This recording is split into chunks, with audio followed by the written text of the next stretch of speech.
Hello, hello.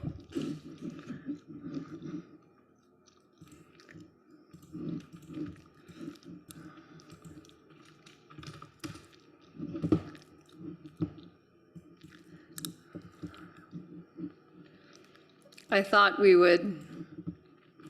would talk about identity evolution today. There was a good post from Alicia Hayburn, who's been in our course community for about a year and a half.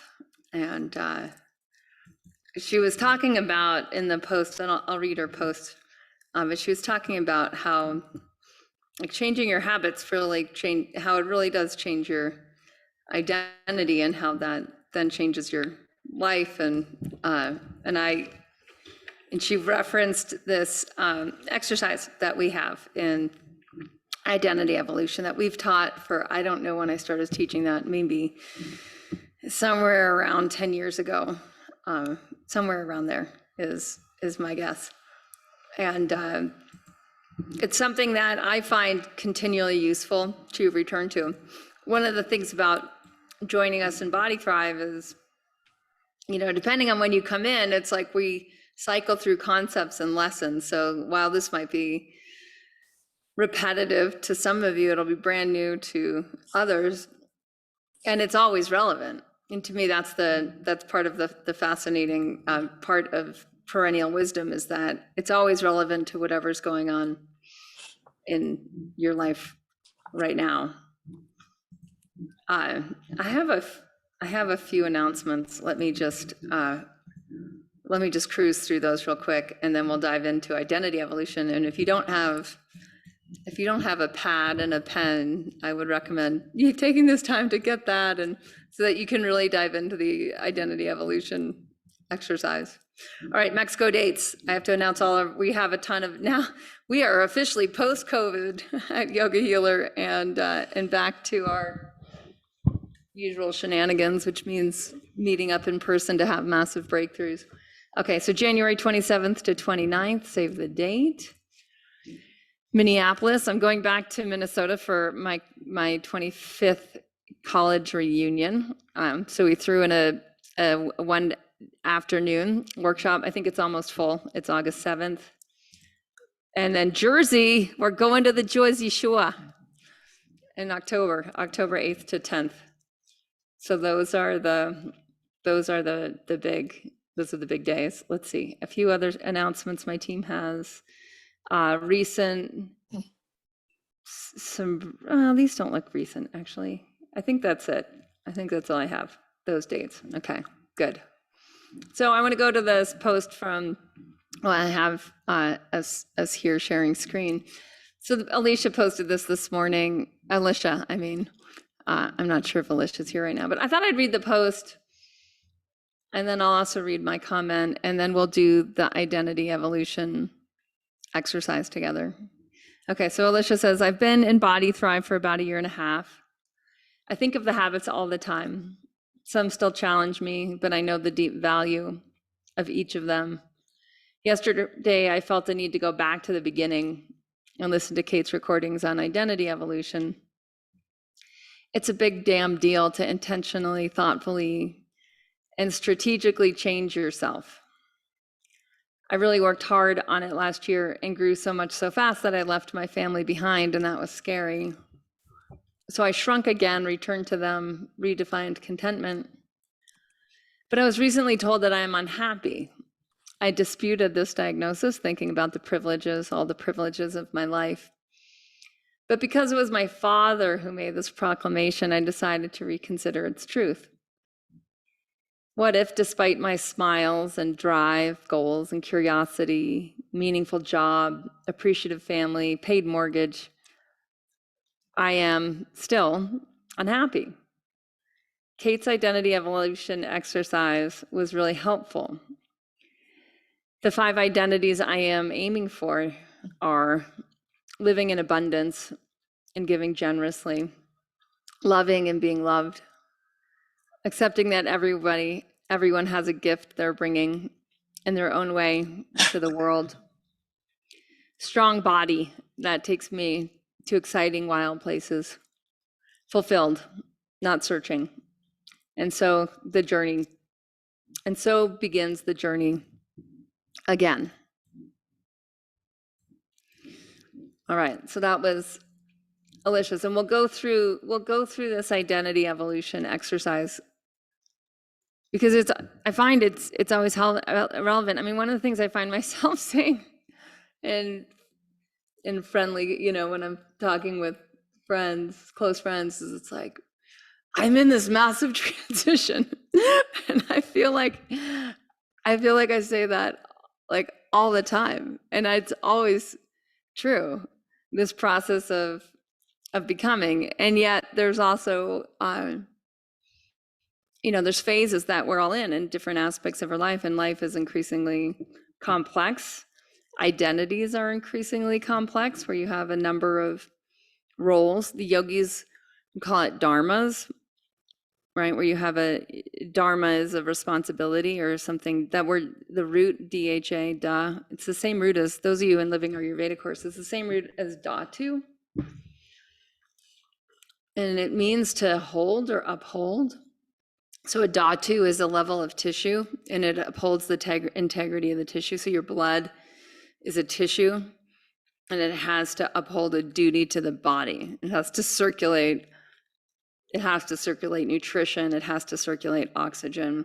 It has to remove carbon dioxide. So this idea of dharma and dhatu or DHA to uphold, you get to choose. I mean, this is such a unique time. Such a unique time in history where we really get to choose our identity, unlike any other time before. I mean, down to the level of, some would argue, some down to the level of gender, right? There's so much freedom, and with that freedom, a lot of people just go to lowest common denominator, to being who their parents have told them they were, who other people have told them to be.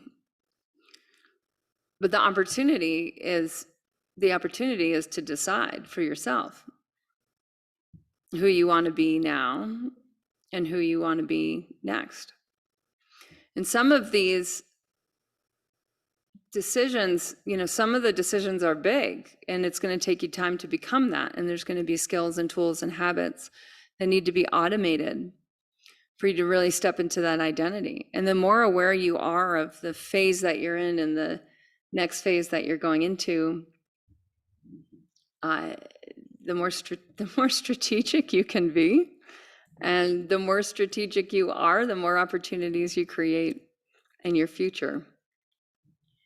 All right, so I talked last week about when you decide to do the hard thing first thing. So we talked about that on bodythrive last week, about a friend of mine, an older guy who used to be one of my VIP clients 20 years ago. And he taught me, he was a successful business guy. And he's like, know what the hardest thing it is for you to do, and do it first thing. And so I trained myself to do that, more or less. And it's really paid off in spades. So again, if there's like habits, skills, tools that are part of a future identity, you want to be really aware of the one that's going to be hard. Maybe there's triggers, maybe it's undeveloped, maybe there's insecurity around it, maybe there's naivety around it, maybe there's just literally a lot to overcome to do that. But if you know what it is, and that's the hardest thing, and if you put the hardest thing first, then you build resilience. Then harder things become much easier things. And that's really, to me, one of the core components. It's a sneaky one with easeful living. Where easeful living really goes out the back door is when you kind of think you're doing the Zen thing by being present in the moment, but it's really a cop-out, where it looks like a procrastination, but it's really resistance. That's really avoidance. You guys know what I mean by that. Do I need to unpack that anymore, or is it like, yep, I kind of get that. I think I may have done that at some point. Okay, so my response was this, So Alicia and I've been part of this journey with her for 1.5 years, as I am with all of you. And she's in Master of You, and that's a pretty small group. So and she runs a nonprofit, and I really believe in their mission. And so we've been pretty connected through her process. So I say, XOX, Alicia, I'm going through a healing crisis, identity, evolution myself, getting close to 50. I'm learning to source power from the feminine, from flow. This is rearranging my fascia, nerves, womb, everything, surrendering, allowing, support. I'm the kind of person who, and we're going to get into the sentence stem. The sentence stem, I'm the kind of person who, is where you get to define who you are now. And this is a redefinition for most of us, like when we do this really well. So I say, I'm the kind of person who leans on the support of my people. So new for me. Happiness is found in the evolving self, at ease in the beingness of evolution. So that's my little warm up for us doing the identity evolution exercise together. I'm going to pull up a worksheet from my pad, and away we begin. So this exercise in part I pulled from, it's not coming up. This exercise I pulled from Jane McGonigal's Super Better. It's a book. She had a PhD in gaming and like video gaming. I know it's funny to think that people have PhDs in that, but they do. And you have to understand a lot about the theory behind gaming and how all that works. And she had a traumatic brain injury. I can't remember what happened. I think it was a severe concussion, and she like literally could not think at all. So she was on disability. Her career was out the window. But even more so than that, like she had migraines and was just like in a dark room most of the time, and in a pretty bad way. And what she found, and she knew a lot about gaming. She knew a lot about if you turn something into a game, you might play the game. And playing is different than work. So it can be a lot more fun. It can be a lot more fun to simply play than it can be to turn something into work or a project. And so what she did, let me see if I can plug this into a different outlet. So what she did was she created a superhero image of herself.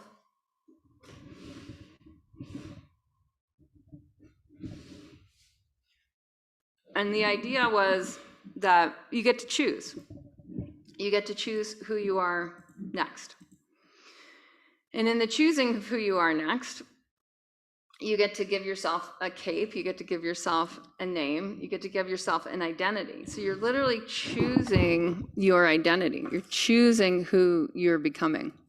And you're making it explicit, not implicit, not something that you're thinking about, not something that's subtle, but you're making yourself who you want to be next. I'm the kind of person who. So we need to do this. We need to come up with an identity. And I'll walk us through a few questions to help you center on who you are next. For some of you, it might be helpful to just close your eyes, and for others, it might be helpful to lay down on the floor, and for others to stand up. Like get in a position where you're receptive, where you're open, where you're not thinking about other things, but you're super curious, and curious about who you've been and how, this idea of duty or dharma or to uphold, how this has been, to some degree put on you by culture, by family, by, for some people from ancestral patterning. Some of us inherited an identity that we were encouraged to uphold. And again, that's that word dharma or dhatu, to uphold, to take on the responsibility. And some of the roles you've filled have expired, are simply complete. are done, are at a or nearing closure, right? Nearing a time in life where you can choose to bring that to a close and to move into your next identity. And there's not really an avoidance here. There's not like a jumping around or bypassing. It's very much a connecting to the past, realizing that who you've been in the past is leverageable. All the skills, all the tools, all the relationships, all that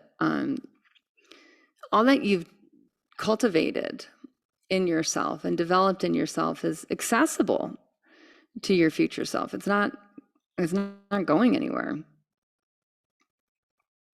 And yet there might be certain roles that responsibilities, duties, and these are all etymology of the word dharma. There might be some duties, even some ways of being. And this for me is where it gets into the level of fascia. So fascia is the connective tissue, and the interesting, there's a lot of interesting things about fascia, but like the fascia holds the neuroplasticity. So it holds the nervous system in a pattern. And when we realize that the fascia itself is plastic, even though it can be hard like scar tissue, it can be closed off from the body like fibrosis, meaning it's not really an active circulation. It's a very rock. It can become like a rock-like substance in the body, and it can hold a pattern in place, and it can hold an emotional pattern, and it can hold that. It holds the identity, and this is really important to recognize, is it's like held in the neuromuscular body. The identity. So it's not just, this concept of like, it's in the mind or in the thinking mind. It's like, yes, and all the way through the connective tissue. So as you decide who you want to become next, you decide how this person will feel, how this person will think, how this person will be, how this person will do, how this person will connect, how this person will receive, give. And that's conscious, right? And as it's conscious, you start to see, well, like if I'm going to be that person, then I'll need to start to move in these ways, or be in these ways, or think in these ways, or connect with these kind of people. And I might need to steer away from that old pattern. Like I might need to put that old pattern, that old way of being, that old way of conducting my thinking, conducting my feeling, conducting my moving, conducting myself. I might need to bring that to closure. That which has served up till this point has done its job. That duty is now fulfilled. That tissue, in a way, if we bring it through Ayurvedic language, that dhatu is now mature, and so it can become something else. In Ayurveda, as dhatus mature, it's really cool. They become ojas. They become resilience. Isn't that fascinating? This old philosophy, such an old philosophy. And it's as dhatus mature, through having mature Agni, or mature ignition is the etymology of Agni, like true ignition in the tissue, which is ignited by consciousness permeating matter, you get insight and resilience. Pretty cool stuff. Like at the level of immunity, at the level of immune integrity, at the level of nervous system resilience, which the word they have for that is guru, right? At the level of density of consciousness and tissue. Okay, so that's my little warm up. Write down what's expiring. Just write down like what's coming to maturation, to closure, what patterns have served you, or maybe not even served you, but just been there, just been part of your modus operandi. thus far that are just feeling claustrophobic or outdated or are starting to fall away by themselves, like a ripe fruit from a tree.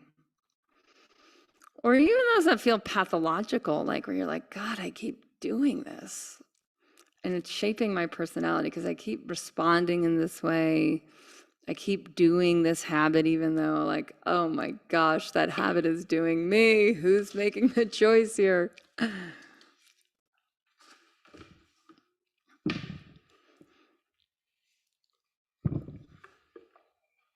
What is expiring?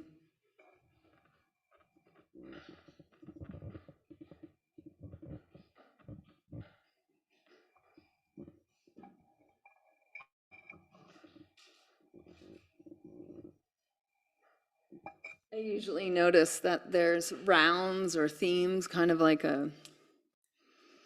when you sing it a round robin and you keep sort of repeating the chorus, like there's often reoccurring themes to what's expiring.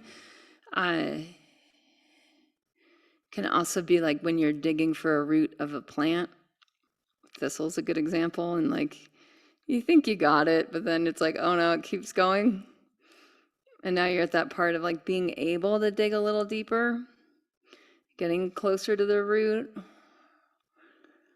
And so if it seems what you're writing is redundant, that's natural. It's a spiral, and it'll hit on core themes in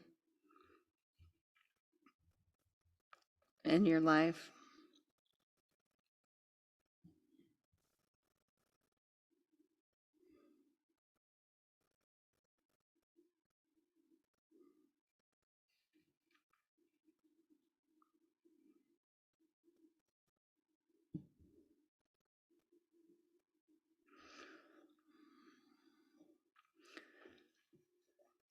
Some of us, in terms of being, like we could, in many ways, be giving up or releasing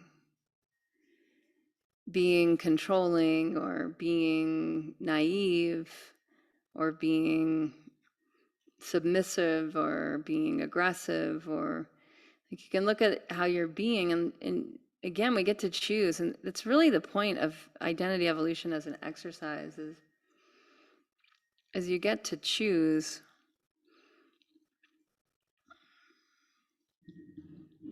I guess I don't need this on that screen anymore.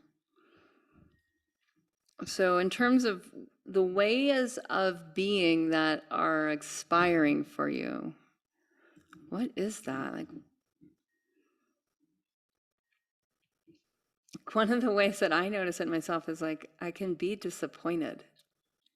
Like I can really be disappointed in other people really easily. It's such a natural go-to, not a natural go-to emotion. It's like hold like insanely high standards for other people and then just get to be chronically disappointed when people don't live up to my standards for them.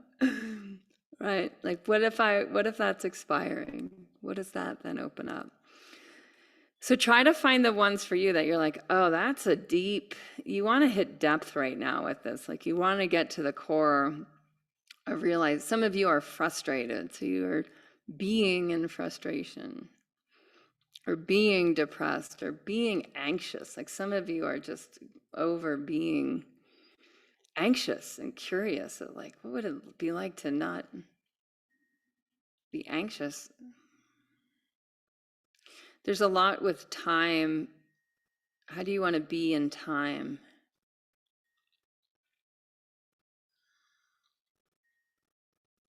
So a lot of people are being in a rush. Other people are being worried.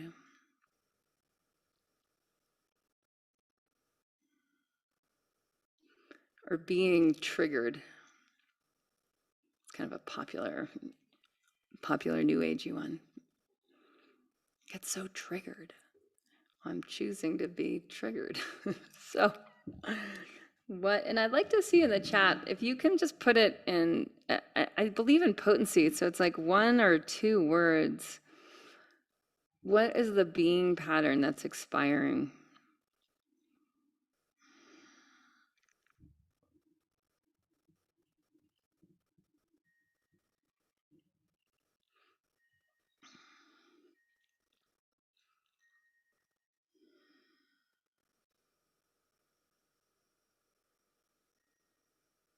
Mm. So these are really good. Overwhelmed, being controlling, being not trusting. What's not trusting? What's the, because I don't want to put it in the negative. It's sometimes hard to, it's like, what's not enough? And the positive, it's like unworthy, inadequate,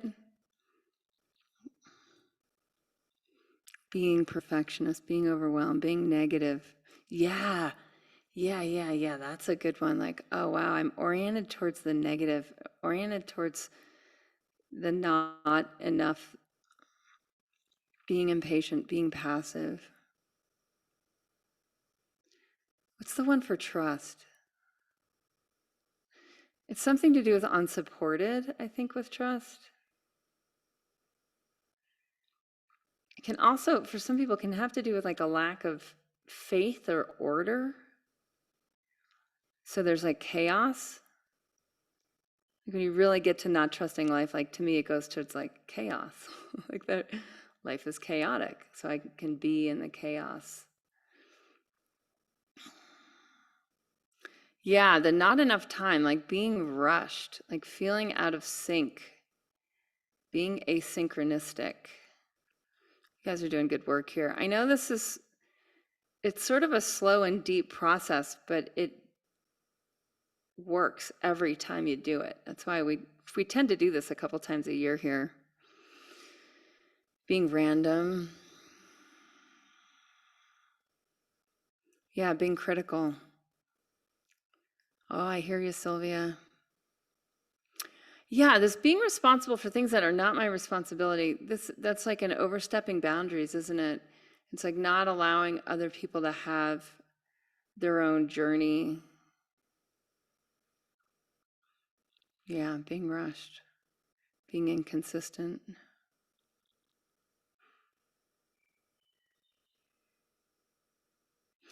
There's this being, I think, Carolyn, this not wasting energy on needing to be right or wasting energy on things that don't give you joy. It's like not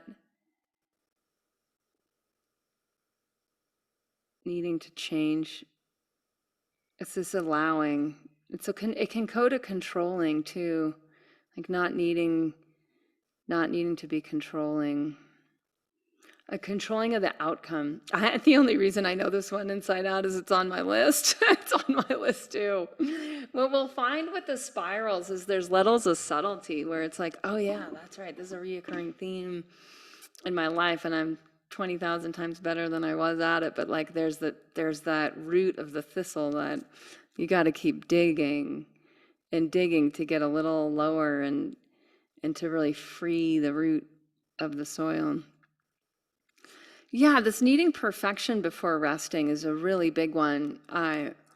Needing things to be in a done or completion state when life really might be a lot messier than that, to be in being, to be in flow. Okay, so now what's the opposite? So this is kind of the easy part. You did the hard part, which is like, okay, that's on the way out. So what is that? What's the opposite? And this is where polarity therapy is super effective. Like increases like and opposites reduce each other is the basis of polarity therapy. So what's the opposite? What's the antidote? What's the next decision to say, well, I will be this way. I'm the kind of person who is like this.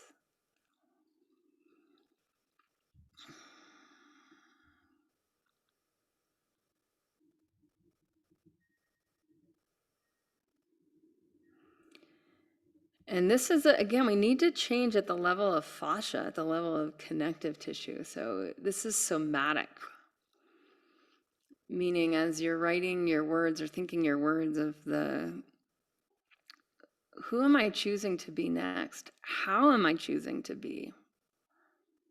At the core of being, it's like, feel like, what does that mean? Because it's a new operating system. It's a new operating system at the level of the nervous system. So in our Ayurvedic language, we'd say it's simultaneous in all 5 koshas. It's like all permeating. And then the neuromusculature follows the subtle impulse.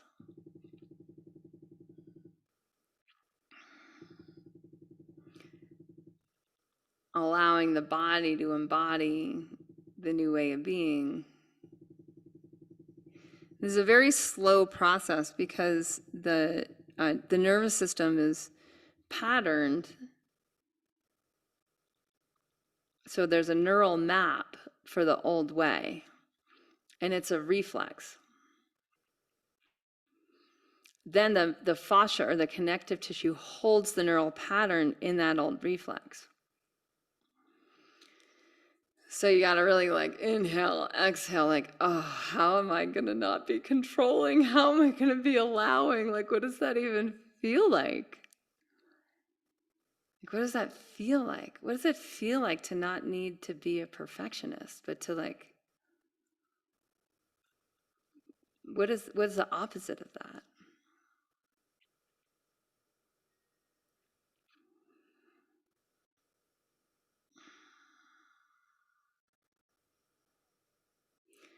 What is it like to be in the flow of time, or the flow of rhythm, or synchronicity? Because when we're in a rush, this is the crazy thing. I was listening to Carl Jung's essay on synchronicity.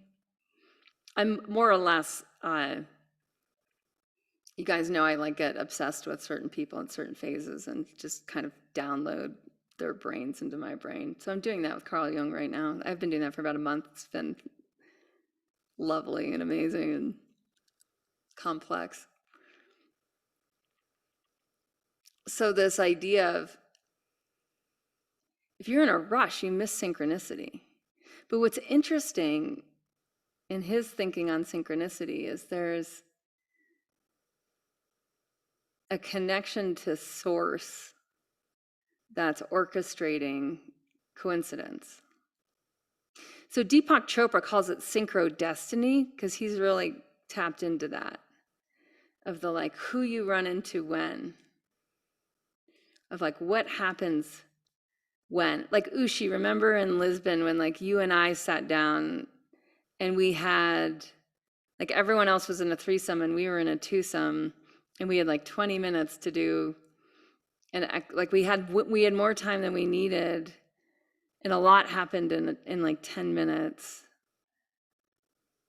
And it was like, okay, this is happening now. So there's a level with synchronicity and synchrodestiny. So for anyone who's like, I'm in overwhelm, I'm in a rush, there's something that can't happen because of that mode of being. Does that make sense?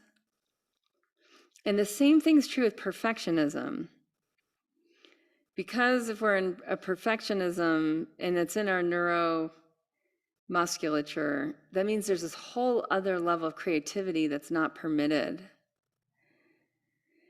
I was with my niece and nephew, and I was asking them about their goals, and we were on a road trip.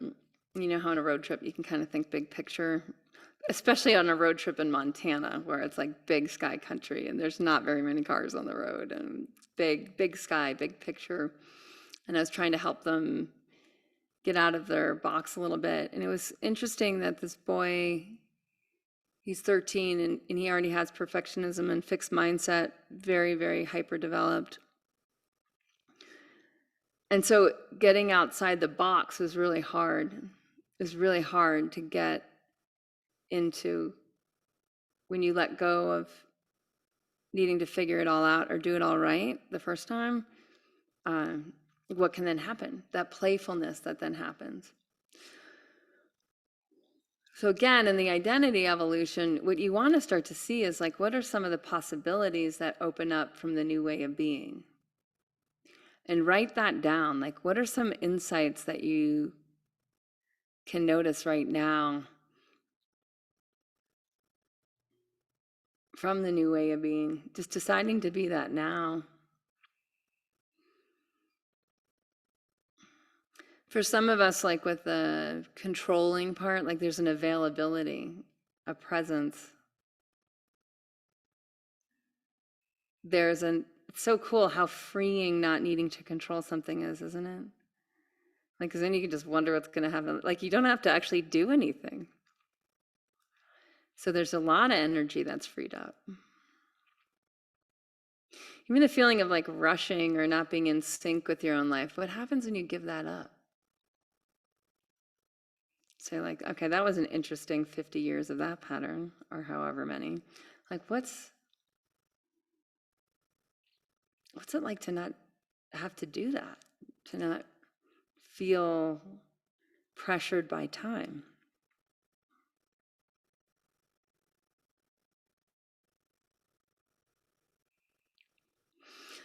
For some of us, this negative, it can really go against the self. So this is where we don't like ourselves, and we can project that. We can separate parts of the self because we're so cognitively complex as human beings, and we can decide to not like our body. I joke about this with like dogs. Like, have you ever seen a dog that like didn't like their body? I did see an obese dog lately who had an obese owner, and it was kind of sad, but that dog was still very comfortable in their body. Like, it seemed like, so it's clearly a human trait to be able to dislike the self. So some of us dislike parts of our selves, our personalities, or body parts, or maybe we're just at war with like the aging process on a subtle level. Like, we'd never admit it, but like on a subtle level, that there's a separate self sense, a sense of being separate from self, rather than fully in dog state, in like dog incorporation of like, I'm here now, this is me.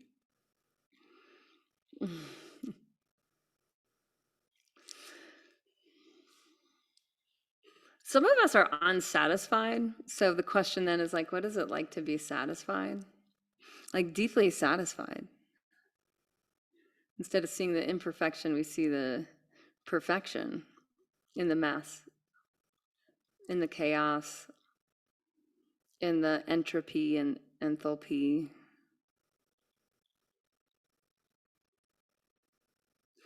All right.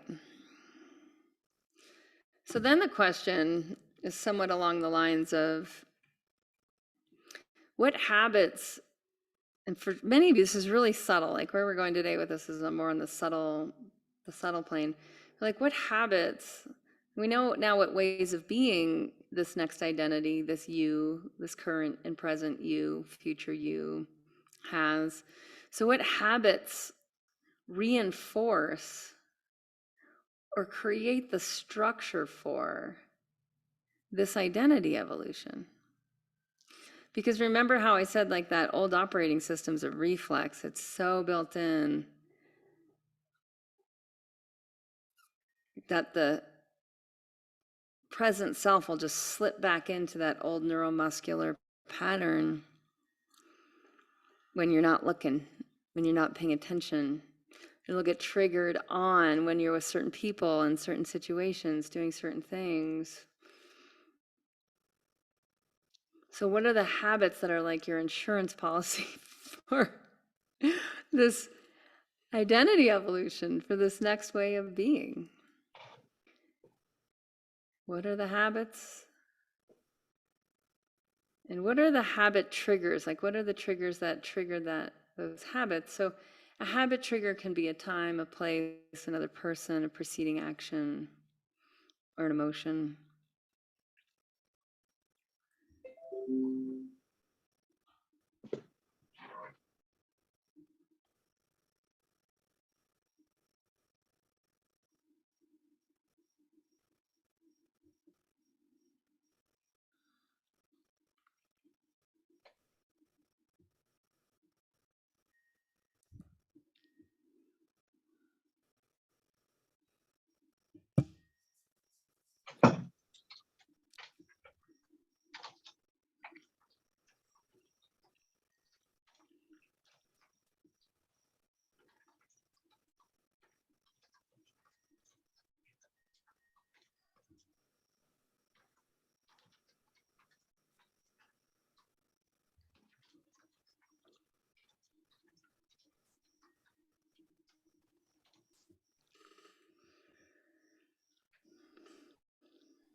What do you need to believe to be this way?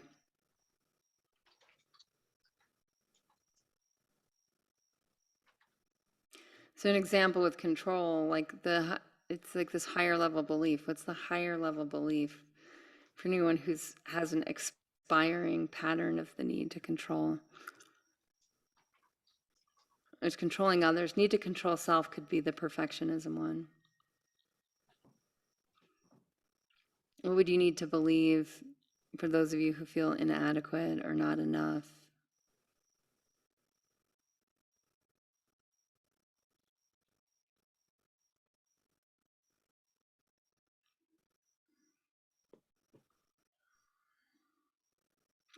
When you write down the belief, like, so somatic means, to me, somatic is like a visceral listening. So it's saying that your organs are intelligent, your levels of tissue are intelligent. And so when you feel it at belief, like see if you can feel it in the tissue, like feel your viscera.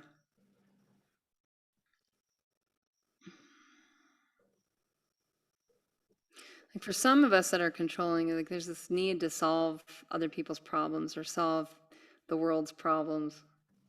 And so it's like, who would you be without that belief?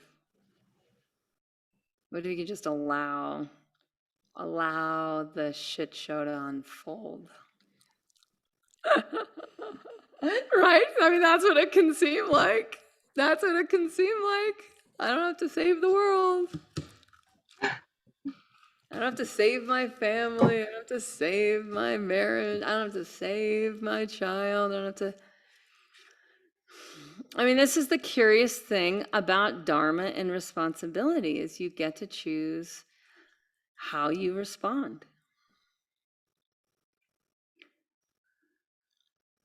And you choose how you respond by choosing how you are.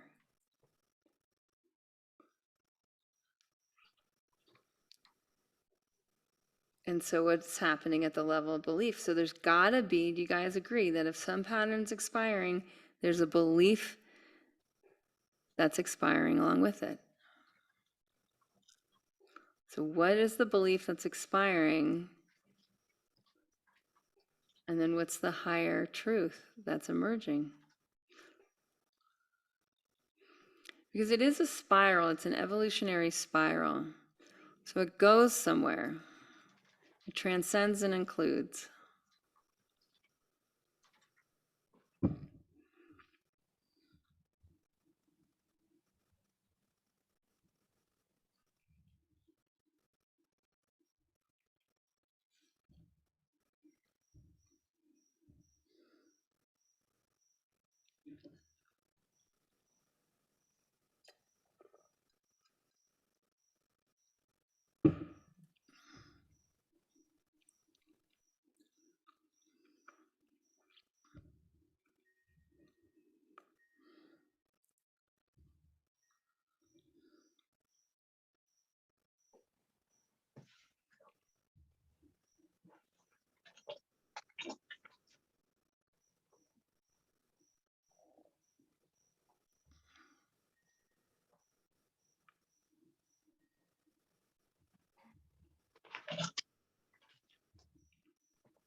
Keep going back to your list of what's expiring. Find the beliefs.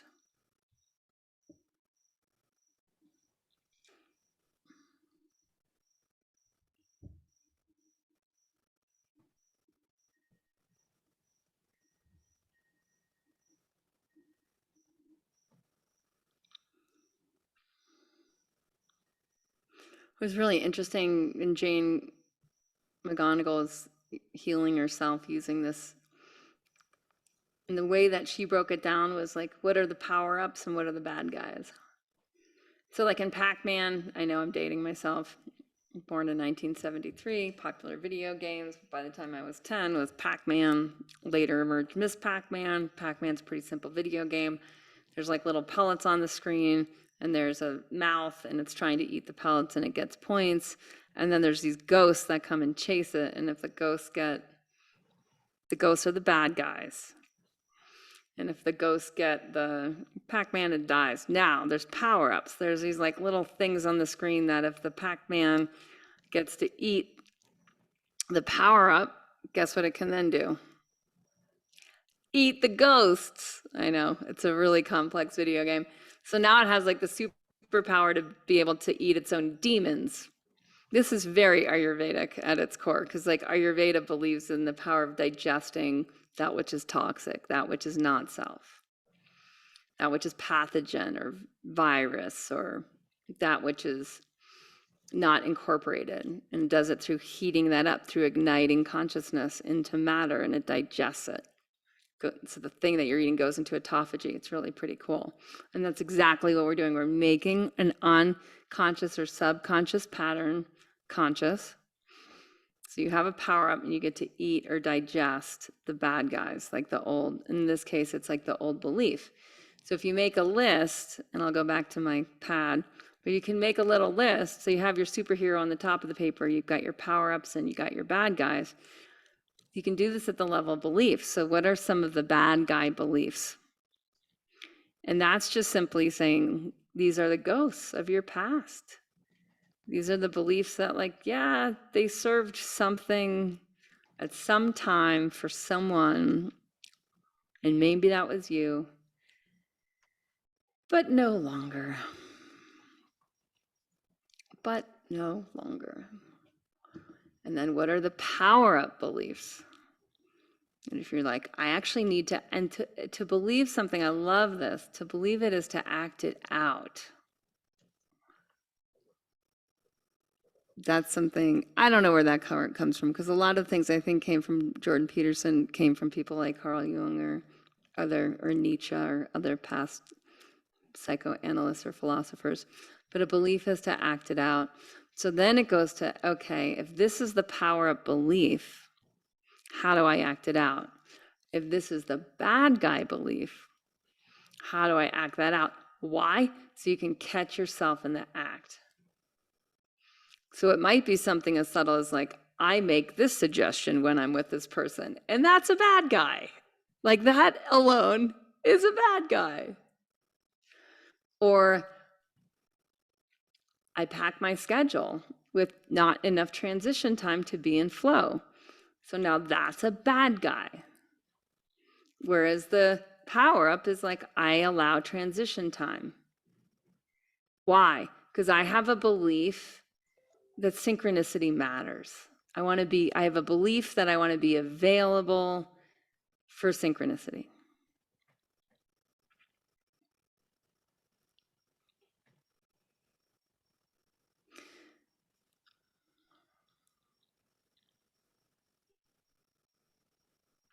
Yeah, so the belief that I am unsupported, I am unworthy, the world is unsafe. And you can see that, like, okay, how would that affect the neuromuscular body? Like, what would the pattern be in the nervous system? That's then going to control the fascia. That pattern, interesting, like in yoga therapeutics, I've seen that pattern go two ways. One way is hypermobility, for those who are therapists out there. So you literally are acting out instability because the body's unstable. For those of you who teach yoga, and like these people, like you can't get them into a handstand because they're like a jellyfish. They're super, super flexible, but they can't create a structure of stability within their own tissue. Like people whose like joints fall out. I never knew this happened to people, but I had a client really, really early on, and her mom had it really bad, where their mom literally couldn't walk without a hip dislocating. It's like hyperelasticity in the joints. It's very, like the world's very, everything's unstable. Even the ground's unstable at that point. You can also have the hypercontracted pattern, which is like everything's so unsafe that you just pull, you literally like pull. In Ayurveda, you like pull Apanavayu up, and that's the downward flow of energy. It allows for bowel movements, it allows for menses, it allows for fertility, it allows for babies to be born. It's this deep energy in the lower chakras that has a descending, it's the inhalation, where you really allow the belly and the root chakra to move downward upon filling up. And that can get reversed with the pattern of like, I'm not enough. The world's unsafe. I need to control everything. You pull the control from the root second chakra up to the brain. And it creates deep tension in the pelvic floor muscles. In men, it creates prostate issues. In women, it can create endometriosis and all sorts of cancers in the cervical area. It can create all these issues in the colon, constipation. It can create bladder issues, urination, and it's like there's a neuromuscular pressure. It's from the nervous system saying like, I am unsafe, so I'm going to contract towards the heart and contract inwards towards the self. Okay, so all that's to say is like, what, if you're going to act out your higher level beliefs, like what are some of, like what's the yoga for that? What's the movement pattern for that? What's habit at the level of movement? I practice walking a lot. I really do. Like I take walking very seriously, much more so than the average person, because I'm acting it out in my neuromuscular system. I'm acting the belief out. It just looks like I'm taking a walk to my neighbors, but there's a lot going on the inside, right? There's a lot going on. And I can really only do it for like, I mean, if I'm honest, like 30 seconds at a time. You know, like my mind's really not that strong, but I can keep coming back to it like 10 times in a walk, and then it grows and it grows. And so soon it's like, oh no, I'm more open, I'm more available, I'm more receptive, I'm more rooted. I'm not pulling up upon a vayu when I'm walking, I'm extending out. My psoas is in the back body, right? And so it can really go places.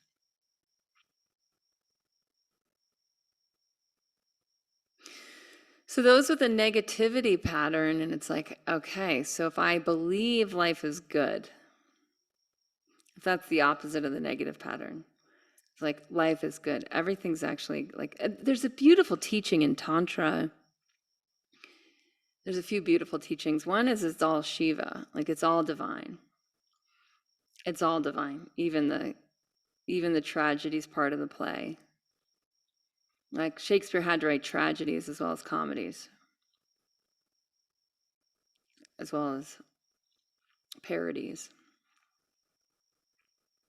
Right? It's all in there. So the other is see the Shri, the other teaching from Tantra. So anyone who's like in the negativity pattern, or in the like, no, not, like I'm frustrated, I'm disappointed, right? And if that's the pattern that's releasing, the higher belief is like, I'm impressed by everything. Like I see the beauty in the tragedy. Like I see the Shri. Like for instance, so we were in Butte, Montana this past weekend at the International Folk Music Festival that happens in Butte, Montana. It's a free festival that the State Art Council puts on. It's really one of the coolest experiences. I've been many times. They bring in bands from all over the world that are representing traditions of various cultures and countries, but are very modern and hip to the swing. A lot of dancing, a lot of cross-pollination of these bands as well, because they let the bands cross-pollinate and form their own performances together and educate the audience. And this whole thing's happening. It's beautiful. And we've decided to invest in Butte, Montana in the last couple of years, and so we have a building uptown that needs it's a remodel. So we're sleeping in there's a restaurant on the basement floor. It's really kind of a cool restaurant. So we decided to camp out in the restaurant because we don't have a place to sleep there, but we wanted to be in town. And the next morning there's like glass on the street because the city is partying. And Montana's a very liberal state, and people really, it's like very much a blue collar working town, very much a drinking kind of a town. So there's glass in the street, and so I'm cleaning up the glass, I'm sweeping up the glass. And seeing the Shri of that is like, people had fun here last night, right? And I have a broom and a dustpan, and it's not a big deal. Like, it's really cool that people had fun here last night. So that's an example of like, how do you act it out? Well, sometimes it's at the level of how you're doing what you're doing, because you could be really frustrated cleaning up someone else's broken glass, right? Really disappointed. And so then my mom tells me this story because she was in, what's that town in Norway? It begins with like Rijiki something. It keeps going. It's got a lot of letters. One of my Euro members will know.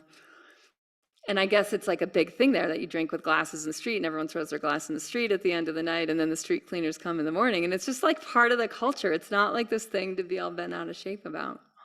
It's just part of it. So that's part of, you know, for anyone programmed to negativity, when you're like, well, how am I going to act it out?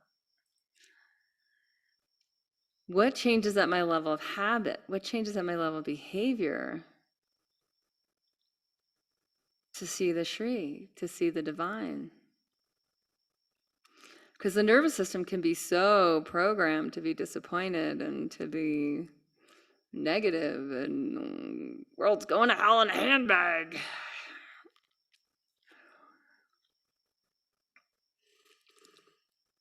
I can't even pronounce that, Carol. Reykjavik? Reykjavik? Reykjavik? I don't know. I'm gonna try to squeeze Norway into my Euro tour next year. All right. So I'm just gonna go back to my pad for a hot minute. And this is what essentially you want to end up with, is something that's like,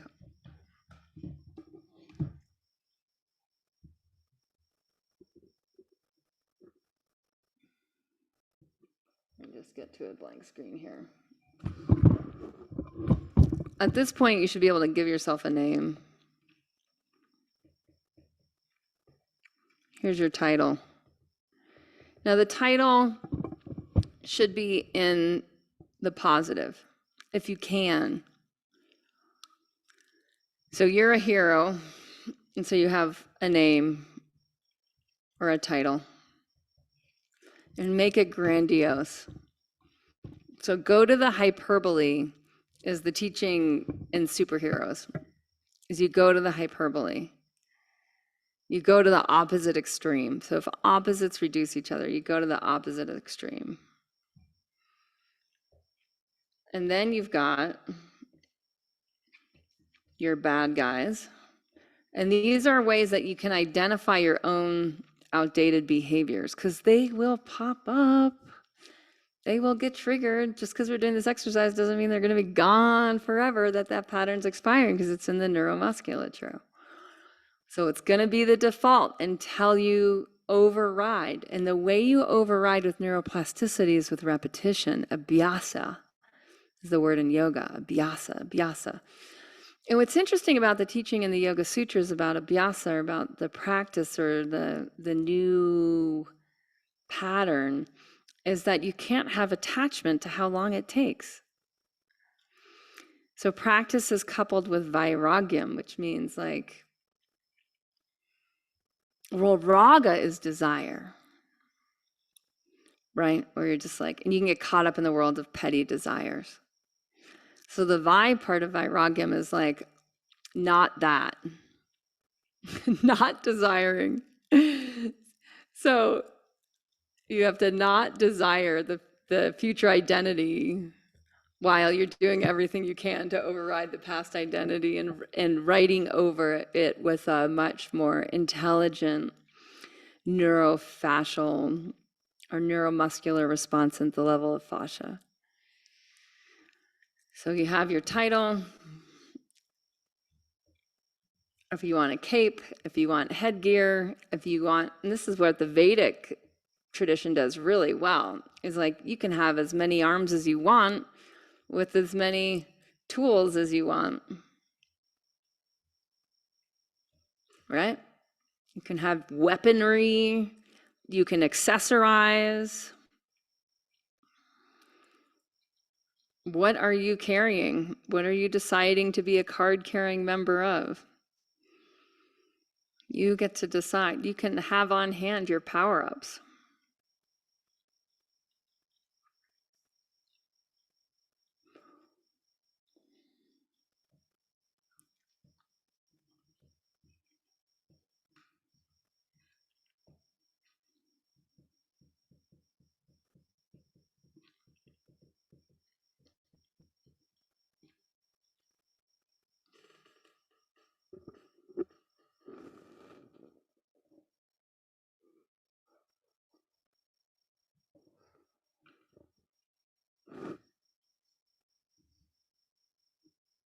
Oh, schedule.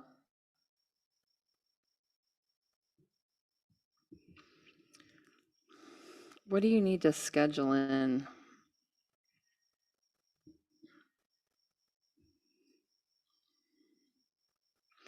With habits, you can even go to like eat, drink,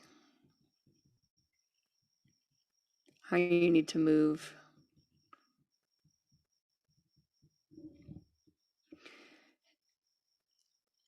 There's another level to this, and you might need another piece of paper, but it's something that I keep discovering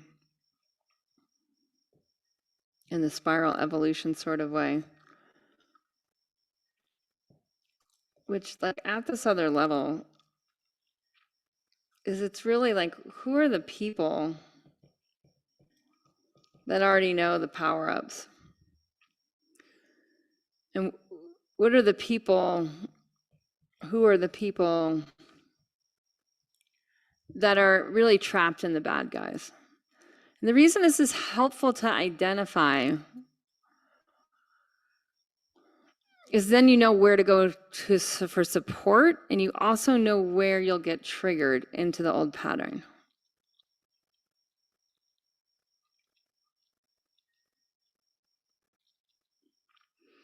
And by knowing that, you simply have more ability to affect how quickly you evolve into this next identity.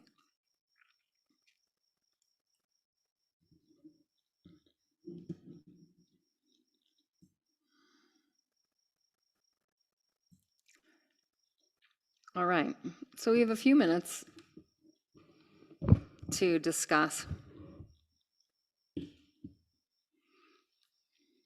to comment, to ask questions, to do whatever you guys want to do.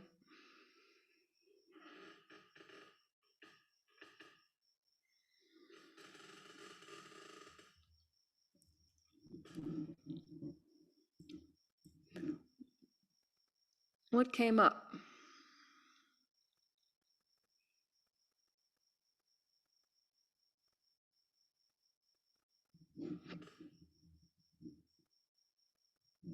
Could you guys not see my picture? Or did that come through? You could see it. Okay, great.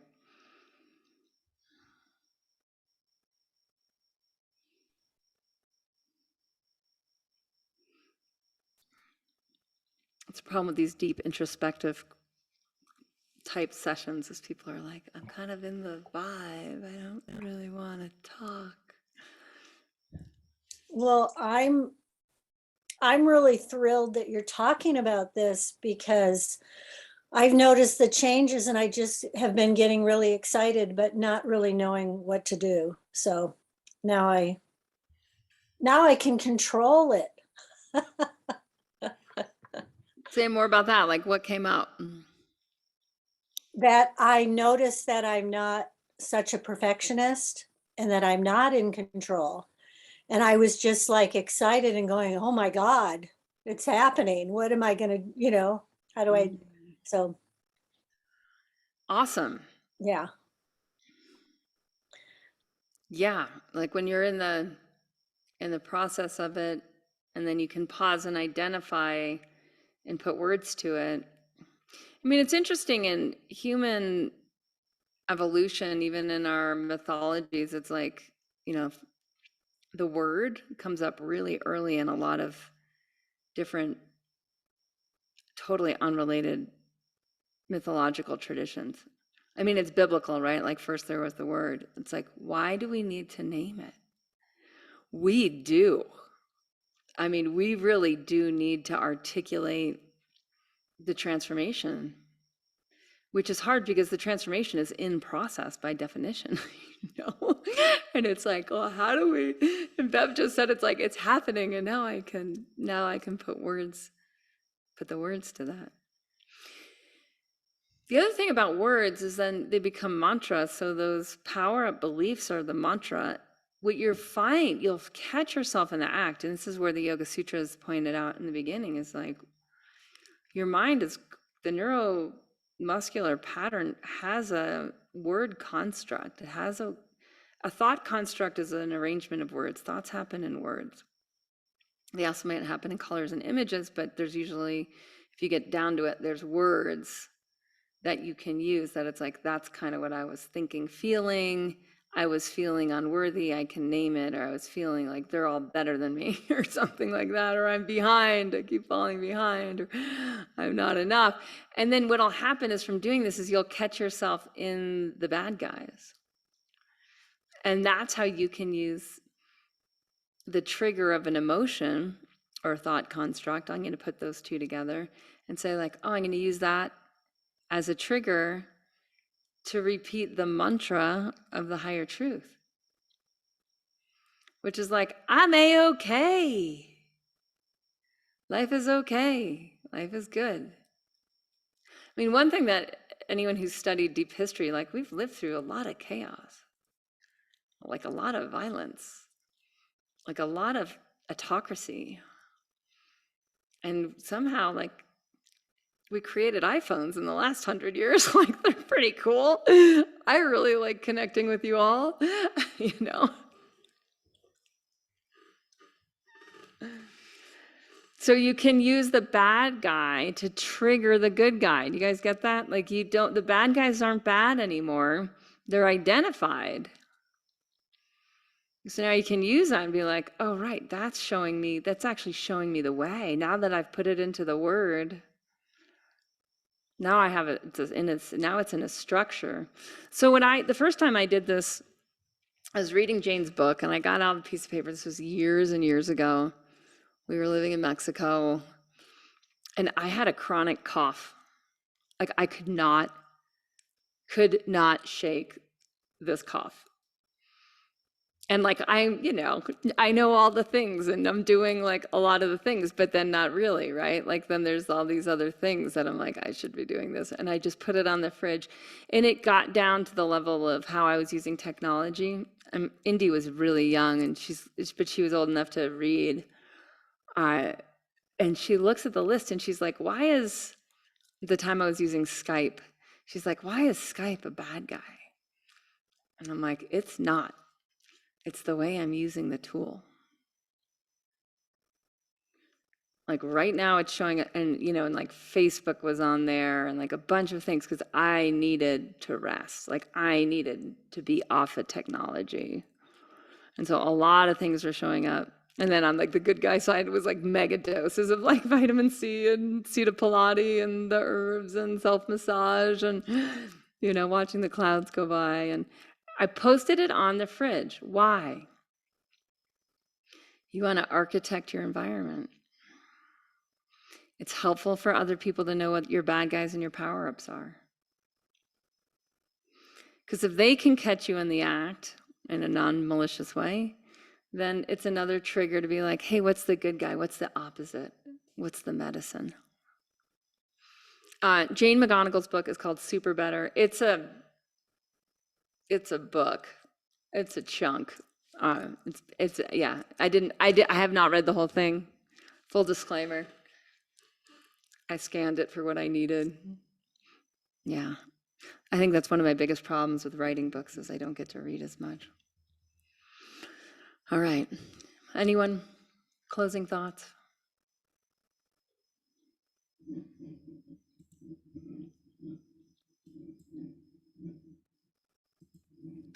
Can I say something regarding the emotion that you say, is that that neuromuscular construct is really also based on an experience or the emotions that we've had at whatever stems that bad guy. But I think for me, when you mentioned where does the habit come into play, is that the habit rebuilds the sense of safety in the self. Because when you get to show up every day for yourself, you really develop this sense of, I am safe within myself. Yeah. So the rest is not that scary anymore. Yeah. Totally. And then it's like at the level of habit, it's like, well, what habits do that, right? For me. Mm-hmm. And the habits are like the insurance policy. Yeah. It's like, breathing practices. Hip for me, it's like hip openers, walking, Sitting in hydration, silence. fasting, sitting inside. Yeah. Mhm. And you know, I just want to point out, Carolyn, when you started talking about this, I was thinking about there's often traumatic memory. I've been doing a lot of birth trauma processing in the last 2 months. Sort of spontaneously came up. I wasn't really breastfed much. I had abandonment at the hospital from my mother, like separation at birth, you know, just like a lot of stuff that created a very deep contraction in my nervous system, and it's starting to let go. And it's not like it's a new story to me. Like I've been working on this for like 20 years, but it's really processing so deeply right now. And it has a lot to do with me now actually standing on 2 feet. Like when I got the tumor removed from my tibia bone 15 months ago, I think what's happened is the cadaver bones actually integrated. So for like the first time in my life, I have stability in both shin bones. I have equilateral stability. So it's allowing the pattern to unfold, which is like it's so crazy pants. But the point is this is like there's for some of you, including myself, there will be deep emotions that'll process. And if you remember your dreams, like the stuff that's coming out of the subconscious it will process through. And that process is the shining the light, the digestion, bringing consciousness to the matter. And matter can be memory, right? So matter, like memory is matter at this point. Interesting. Hey, Cate Stillman, can you see us? Yeah, who's this? It's Pamela Marshall and Laura Waite. You guys are together. I thought that was you, Pamela. Like this, Pamela. Hi. Pamela, when did you take Living Ayurveda course? What year? Oh my gosh. I've been in Maine now. This is my 11th summer. So I'm saying it was, 11th year. So I'm saying it was 10 years ago, baby. Right? And so this is all right. And so I'm also doing the intermittent fasting challenge with you. And so I think all of this is like we're in the middle. So jumping on this call with you, so huge. Laura is a coworker of mine. Yeah, you guys are teachers. Kind of read bodythrive. Teachers in the school system. Yeah. She rocks 2nd grade. I rock 5th grade.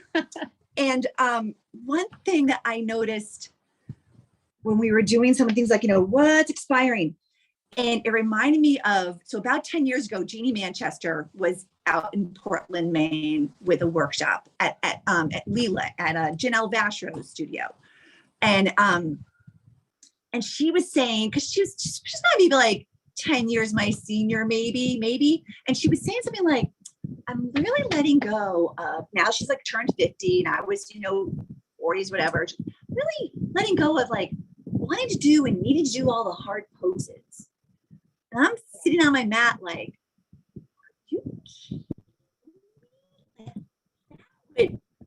why would you want to do that? Like that would never, I would never. And like, here I am on the like edge of 54. I'm like, yeah, I don't need to bring my foot to my head. You know what I mean? Like, no, I'm good. I don't need to do 50 drop backs, although I would like to do one, but you know what I mean? Like that need to like, I need to push. And when you said, like my favorite thing to do was walking, I'm like, I've done all this like out energy. It's now like time to like, I'm yearning to like rein it in, or I need more. It's more yield to rein in, to sit, to journal, than to put out. Yeah. You know what I mean? So it's huge. Yeah. Especially when, because you guys, the personality is tied to other people. Like the more you guys get into this, you're going to see like, oh, certain people expect me to behave in certain ways. say certain things, do certain things, act in certain ways, have a certain, and it's at a level of vibration. Like if everything comes down to frequency, energy, and vibration, and you're like, I'm shifting from pushing to yielding. It's like, wow, this is going to get really interesting. Because what will this allow in other people or trigger or whatever? And it's like, that's part of it, right? And then that's part of the curiosity of like, how does me changing change the thing, change the dynamic, change the opportunities? Good. It's huge. It's huge. Thank you. Yeah. Great to see you. Yeah, you too, woman, really. All right. We good? You guys got is everyone going to publicly post? I'd like to see pictures of these on the forum. That's another way of publicly posting. Just take a picture of your picture and post it on the forum and bodythrive. Put it somewhere you're going to see it all the time. Until you memorize your power-ups and your bad guys, you really want to bring it into automation, and that's what makes this so effective. I also highly recommend like teach what you do. So do this with another person this week. You can do it with a child, you can do it with a parent, you can do it with a best friend, you can do it with a coworker, you can do it with a employee, an employer. Just do it with someone else and just kind of lead them through it. And that way it becomes a tool in your toolbox rather than an experience you're having with me. And that's really what I'm here to do is kind of buff out your toolboxes. All right, good. Peace out. Take care. I think anyone who's in the advanced courses, we're in Ask Cate in 15 minutes, so I'll be answering all sorts of questions, and you can bring anything out from here to there. I'll see you in a bit. Thanks, guys. Thanks for your attention. Bye, Cate. Bye. Thank you, Cate. Bye. See you, Charu.